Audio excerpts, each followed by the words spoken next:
लाल कुआं कुमाऊं की लाइफलाइन के नाम से जाने जाने वाली गोला नदी में खनन कार्य बंद होने से हजारों श्रमिकों एवं वाहन स्वामियों के सामने रोजी रोटी का संकट पैदा हो गया है। इससे स्वामियों का रोजगार भी बंद हो गया है, राजस्व को नुकसान हो रहा है। सो अलग वहीं गोला नदी में खनन से जुड़े वाहन स्वामी एक प्रदेश एक रॉयल्टी की मांग को लेकर पिछले 2 महीने से आंदोलित हैं, लेकिन सरकार है कि उनकी इस मांग पर अपनी आंखें मूंदी बैठी है। बताते चलें कि लाल कुआं की गोला नदी में हर साल अक्टूबर माह में खनन कार्य शुरू हो जाता था। वहीं नदी में उत्तर प्रदेश और बिहार के विभिन्न जिलों से आने वाले हजारों मजदूर खनन कार्य करते हैं। खनन से राज्य सरकार को भी करोड़ों का राजस्व मिलता है, लेकिन इस वर्ष गोला नदी में खनन कार्य शुरू नहीं हुआ है। वहीं विभाग ने खनन को लेकर अक्टूबर महीने में ही सारी तैयारियां पूरी कर ली, फिर भी खनन कार्य बंद, जिसको लेकर वाहन स्वामियों के आगे रोजी रोटी का संकट पैदा हो गया है। वहीं खनन से जुड़े हजारों वाहन स्वामी प्रदेश सरकार से एक प्रदेश एक रॉयल्टी की मांग को लेकर आंदोलित हैं।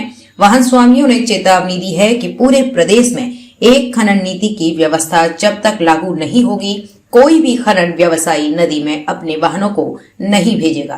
हम अपनी 5 सूत्री मांग को लेकर के माननीय विधायक जी के पास गए थे। विधायक जी ने हमें पहले भी कहा था कि मैं ही यहाँ का सबसे बड़ा नेता हूँ और आप लोग किसी के पास मत जाइए और जो भी होगा मैं करूँगा, मेरे से बड़ा नेता इस विधानसभा में कोई नहीं है और जो भी मेरी बात होगी तो मुख्यमंत्री से मैं ही बात आपकी रखूँगा।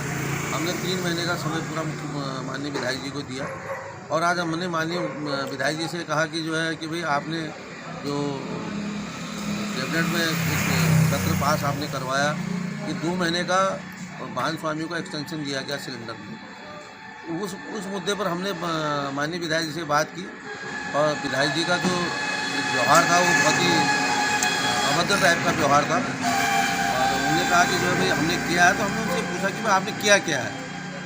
तो जबकि हमने परिवहन विभाग से बात की तो परिवहन विभाग का कहना है कि पहले आपको अपनी गाड़ी रिलीज़ करानी पड़ेगी, यानी कि जो हमारी गाड़ी सिलेंडर है 2 महीने का हमें उसका टैक्स जमा कराना पड़ेगा, फिटनेस करानी पड़ेगी, इंश्योरेंस जमा कराना पड़ेगा, परमिट बनाना पड़ेगा, GPRS लगवाना पड़ेगा, ग्रीन टैक्स देना पड़ेगा।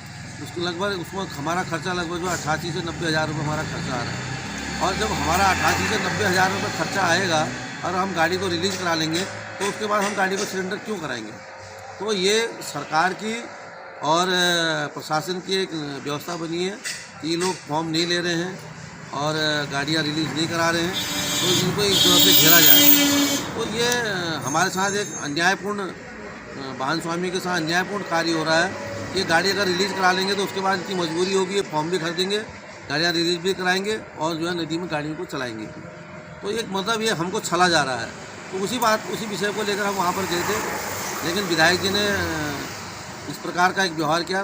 लगातार इतने वर्षों से यहाँ हरिचंद दुर्गापाल भी विधायक रहे, गोविंद सिंह बिश्नोई विधायक रहे, नवीन दुमका भी विधायक रहे, लेकिन सबका ये रहा कि कम से कम बैठ के सुनने की बात तो रही कि हम बैठाएं और लोगों को सुने, चाय पानी के लिए कहें, उसके बाद हम DM से या किसी से बात करें। लेकिन वो खड़े खड़े हमसे बात करने लगे और सीधे बोलने लगे कि भाई मुझे तुझसे बात नहीं करनी है, मुझे तुझसे बात नहीं करनी है, मुझे तुझसे बात नहीं करनी है।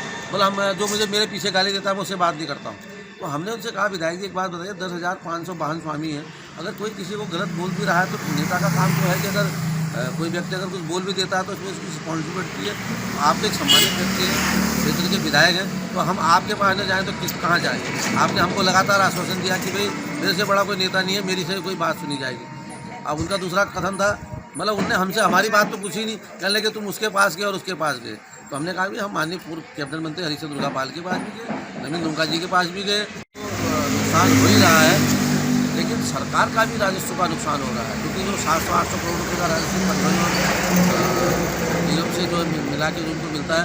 4 विभाग इसमें काम करते हैं, वन विभाग, वन विकास निगम, खनन विभाग और राजस्व विभाग, और जिनकी लगभग मेरे को लगता है कि 700-800 करोड़ 700-800 करोड़ रुपये की राजस्व गौला और नंदौर से जाता है और एक नंबर का काम होता है। उसके बावजूद ऐसी अनियमितताएँ हैं और हम लोग बड़े व्यथित हैं कि हमें बड़ा आज दुख लगा कि एक जनप्रतिनिधि, युवा जनप्रतिनिधि जिसको लोगों ने चुना था, उसने ऐसा व्यवहार सबके साथ किया। तो लास्ट में जो है चलते चलते जो है हम लोगों को छोड़ करके जो है अपना पैदल नीचे को चले गए। तो बताइए, बहुत ही मतलब दुर्भाग्य। मैं आपके मंच के माध्यम से इस बात को कहना चाह रहा हूँ कि इतनी सरकारें रही, विधायक देखे, लेकिन ऐसा जो आज माननीय डॉक्टर मोहन सिंह किसी ने ऐसा व्यवहार लोगों के साथ किया, उनको ऐसा लग रहा था जैसे गुंडे मवाली उनके घर पर आ गए हैं। हम उनकी जनता थे, उनको हमारी बात सुननी चाहिए थी, अधिकारियों से बात करनी चाहिए थी, लेकिन उन्होंने किसी से बात नहीं की। लेकिन वो सबसे करने लगे कि अगर आज तो आ गए, अगर दोबारा आओगे तो गेट के अंदर एंट्री भी नहीं करने दूँगा।